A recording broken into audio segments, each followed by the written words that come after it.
We often think exhaustion comes from action like running, walking, lifting, moving.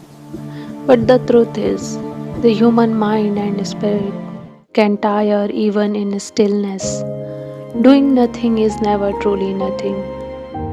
When you sit quietly, your body may be at rest, but your mind is still active. Thoughts race, worries pile up, memories replay, and possibilities stress endlessly ahead. This invisible labor drains energy just as surely as physical work. Philosophers have long said that to exist is to carry weight. Even when we are still, we carry the burden of consciousness, the awareness of time passing, of choice not made, of possibilities waiting. There is also the paradox of modern life.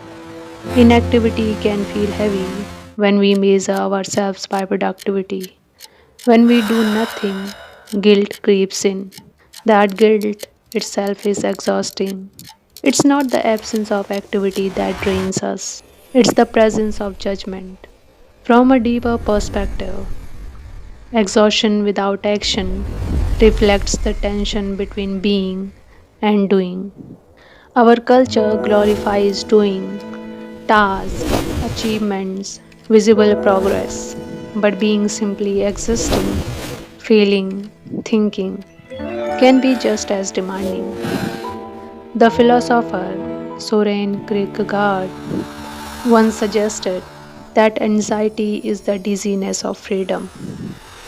In the same way, exhaustion can be the weight of possibility, the endless choices we hold in our mind, even when we act on none. So, when you feel tired after doing nothing, it's not laziness, it's the natural cost of carrying awareness, emotions, and expectations.